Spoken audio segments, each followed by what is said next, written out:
Border road organisation ने 33 दिनों में ऐतिहासिक जोजिला पास को फिर से खोलने में सफलता हासिल की है, जो कि एक महत्वपूर्ण उपलब्धि है। इस उद्घाटन समारोह में लद्दाख के सांसद हाजी हनीफा जान, DG BRO lieutenant general Raghu Srinivasan और 14 और 15 कोर के कोर कमांडर भी शामिल हुए, जिन्होंने श्रीनगर से कश्मीर को कारगिल जाने वाले वाहनों को हरी झंडी दिखाई। लेफ्टिनेंट जनरल श्रीनिवासन ने बीआरओ के कर्मचारियों की कठिन मेहनत की सराहना की और कहा कि उनकी मेहनत और समर्पण के कारण जोजिला पास को समय से पहले खोला गया, जिससे क्षेत्र में नागरिकों और सशस्त्र बलों के लिए यात्रा में सहूलियत हुई।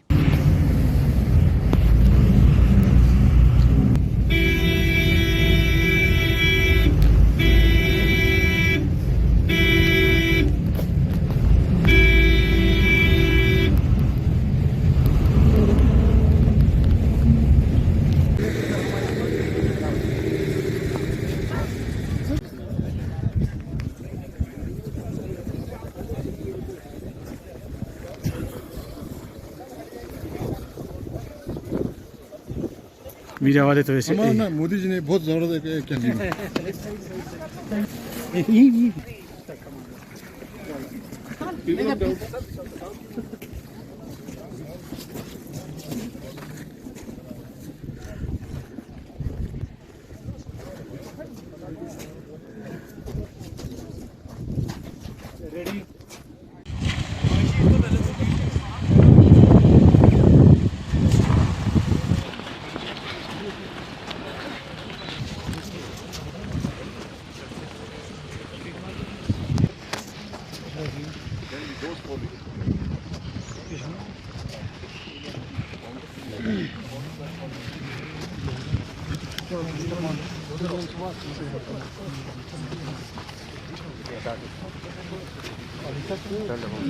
और ये जरूरी नहीं है सबको लेना है, 2-3 को आ गए तो अब तो हो गए। जिसका पुनः उद्घाटन कनेक्टिविटी को पुनर्जीवित करता है, सामुदायिक एकता को बहाल करता है और क्षेत्र में जीवन का संचार करता है। यह सुनिश्चित करता है कि लद्दाख जुड़ा हुआ, सुरक्षित और समृद्ध बना रहे। इसके अलावा भी मैं बताना चाहता हूं कि हम एक एजेंसी ऑफ चॉइस बन चुके हैं, यानी कि हम एक गो टू एजेंसी है। जहां पर सड़क नहीं बन पा रही है, वहां पर बॉर्डर रोड्स को बुलाया जा रहा है। और कुछ ऐसे इलाके में बताता हूं, जैसे छत्तीसगढ़, जहां नक्सलवादी सिक्योरिटी का जो सिचुएशन है, वहां पर बहुत कठिन इलाकों में जहां पर सड़कें बननी चाहिए थी, वहां बन नहीं पा रही थी, वहां पर भी बॉर्डर रोड्स ने अभी अपना काम शुरू कर दिया है। और जो हमारे ईस्टर्न बॉर्डर है, उसकी सुरक्षा के लिए जो म्यांमार बॉर्डर है, वहां पर भी जो फेंस का काम है, वहां पर भी बॉर्डर रोड्स मणिपुर और अरुणाचल प्रदेश में उन्होंने अपना काम शुरू कर दिया है। ये जो हम काम करते हैं, मैं बिना हमारे कर्मियों के अलावा जो हमारे साथ कंधे से कंधा मिला करके जो बॉर्डर रोड्स के अपने कर्मी हैं और जो हमारे साथ में जुड़े हुए जो कैजुअल पेड लेबर हैं, सीपीएल जो हैं, वो हम एक तरीके से जुड़े हुए हैं। और ये जो इलाका है, इसमें जैसा कि एक पुरानी कहावत है कि या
जैसा कि लद्दाख में कहावत है कि या तो आपको मिलने के लिए आपके सबसे कट्टर जो दुश्मन है वो मिलेंगे, या जो आपके सबसे जो मित्र हैं, जो आपके प्रिय मित्र हैं वो मिलेंगे। तो मुझे मालूम है कि आप तो मेरे प्रिय मित्र हैं।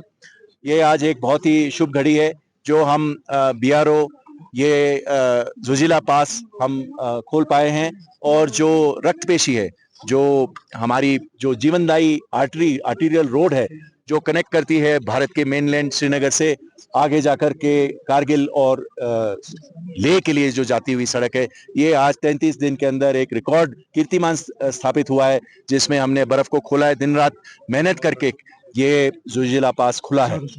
और मैं भारत सरकार के जो इस बॉर्डर इलाके में जो उन्होंने एक जो प्रगति दिखाई है, और जो उन्होंने इकोनॉमिक एक्सपेंडिचर और जो हमें सहूलियत दी है, वो सचमुच विस्मयात्मक है।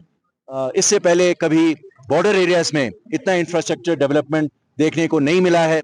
हम हर साल एक नया कीर्तिमान स्थापित कर पा रहे हैं, और मैं यहाँ के बॉर्डर रोड्स के लोगों को, बॉर्डर के एरिया के लोगों को ये आश्वस्त करता हूं कि सीमा सड़क संगठन आपके साथ में है, और हम हर साल और प्रगति इस एरिया में करेंगे। सर फौज के लिए कितना इम्पोर्टेंट है ये टनल और ये रूट?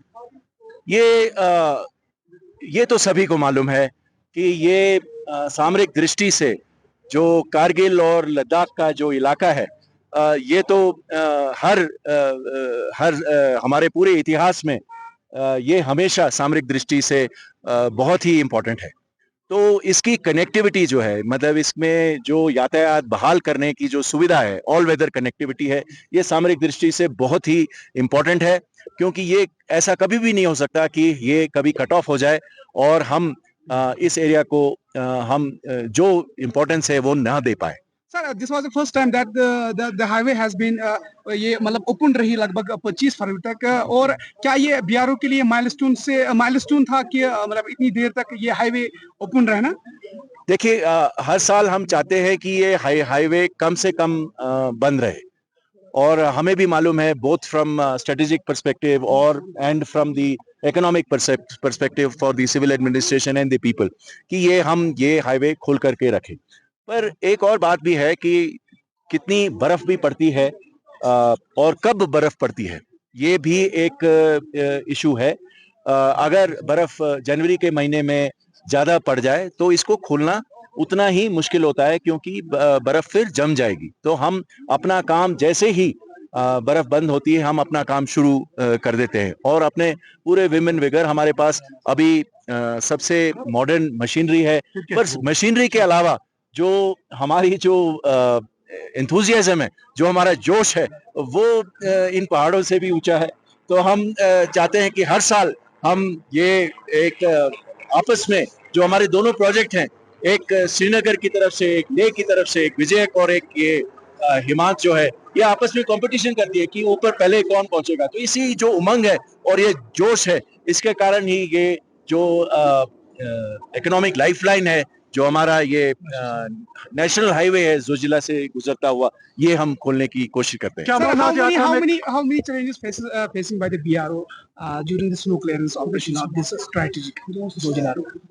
देखिए, स्नो क्लियरेंस है तो डेंजरस ऑपरेशन, मतलब इसमें तो कोई सड़क नहीं है, और उस आपको सिर्फ अगर स्नो दिखाई देता है, बर्फ दिखाई देता है, तो आपको ये नहीं पता कि सड़क कहाँ खत्म हुई है और घाटी कहाँ शुरू हुई है। तो बहुत ही तजुर्बेदार लोग आगे लीडिंग डोजर में काम करते हैं और अपनी जान को जोखिम में डालते हुए काम करते हैं। दूसरी बात यह है कि 30 ये जो आप सामने जो वॉल दिखाई दे रहा है, ये बर्फ का वॉल है, और ये बर्फ का वॉल जो है ये 30 फुट तक ऊपर जाता है, और कब ये अवलांच के तौर पे आपके ऊपर आएगा ये आपको क्लियर नहीं होता। तो हम बहुत ही टेक्निकली ये देखते हुए, सेफ्टी को मद्देनजर रखते हुए अपना काम करते हैं। जो हमारे कार्मिक आते हैं, जो हमारे इंजीनियर आते हैं, जो हमारे लेबर आते हैं काम करने के लिए, सुबह 6 बजे आ जाते हैं और अपने कैंप से 5 बजे चलते हैं। 6 बजे उनका काम शुरू हो जाता है और ये पूरा दिन काम करते हैं, और तब जाकर के ये धीरे धीरे करके, ये जैसे जो बर्फ के जो चट्टान है, तब जाकर के क्लियर होते हैं। अमरनाथ यात्रा पे काम शुरू हो गया, हुआ है कि नहीं? नहीं, अभी अमरनाथ यात्रा पे अभी काम शुरू होगा। तो कब से हो जाएगा? हम अभी वेट कर रहे हैं कि सीजन अभी हमें ठीक मिलेगा। अभी वेट करें। एक और बर्फ का हमें अनुमान लगाया है वेदर डिपार्टमेंट से कि एक और स्पेल अभी बर्फ आएगी, उसके बाद फिर हम ये शुरू तो करेंगे। कुछ नया प्लान है अमरनाथ यात्रा को लेकर? जैसा कि आपको पिछले साल आपको पता था कि बॉर्डर रोड्स ये इसमें लगी हुई थी और इसने हम अमरनाथ यात्रा का जो दोनों चंदनवारी की तरफ से और बाल्टाल की तरफ से जो हम एक्शन करते हैं, दोनों तरफ से हम करेंगे और इस यात्रा को और स्मूथ बनाने की कोशिश करेंगे। Thank you. एशियन किड्स बड़ी ब्राह्मणा आपके बच्चों के लिए है एक परफेक्ट चॉइस, क्योंकि यहाँ आपके बच्चों को मिलेगी सेफ्टी के साथ साथ क्वालिटी एजुकेशन। यहाँ आपके बच्चों को मिलेगा एजुकेशन के साथ साथ टॉयज के साथ खेलने का मौका, यानी फुल मस्ती और पढ़ाई भी। साथ ही आपके बच्चे को दिया जाएगा बड़ी LED स्क्रीन के साथ एक्टिविटीज करने का मौका, क्योंकि एशियन किड्स स्कूल में बच्चे नहीं होते हैं बोर। यहाँ आपके बच्चों को करवाई जाएगी इंडोर स्विमिंग पूल में बोटिंग, जबकि एयर कंडीशनर क्लासरूम में बच्चों का मन रहेगा बिल्कुल फ्रेश और तनाव मुक्त। पढ़ाई के साथ साथ बच्चों को खेल गतिविधियों में भी एशियन किड्स करता है शामिल, ताकि बच्चे हर क्षेत्र के लिए रहें तैयार। यहाँ हम मात्र आपके बच्चों को एजुकेशन ही नहीं देते, बल्कि उनके हुनर को भी पहचान देते हैं। रंगारंग कार्यक्रम और बड़ा इंडोर ऑडिटोरियम जहां होती रहती हैं कई प्रकार की एक्टिविटीज। हम आपके बच्चों को एक सोल्जर की तरह भविष्य की चुनौतियों के लिए करते हैं तैयार, जबकि हर क्षेत्र से आपके बच्चों को स्कूल तक लाने के लिए हमारे पास है बेहतरीन ट्रांसपोर्ट फैसिलिटीज। और आपके बच्चे की सुरक्षा को देखते हुए पूरे स्कूल परिसर को CCTV सर्विलांस से किया गया है लैस, ताकि आप पूरी तरह से तनाव मुक्त होकर बच्चों को शिक्षा लेने दें। तो फिर किस बात की है देर, आज ही एशियन किड्स में विजिट करें, क्योंकि हमारे यहाँ एडमिशन ओपन हो चुके हैं और लिमिटेड सीट्स ही अवेलेबल है। हमारा पता है Asian kids near Bharti public school, Bari Brahmana. Mobile number 7006135171 9149725087। मैं managing director Asian kids fresher बच्चों के पेरेंट्स से खास तौर पर अपील करना चाहूँगा कि वो अपने बच्चों की एडमिशन कराने से पहले एक बार एशियन किड्स जरूर विजिट करें, आपको अच्छा लगेगा। थैंक यू, धन्यवाद। जम्मू कश्मीर की खबरों के लिए जुड़े रहिए GK अपडेट के साथ।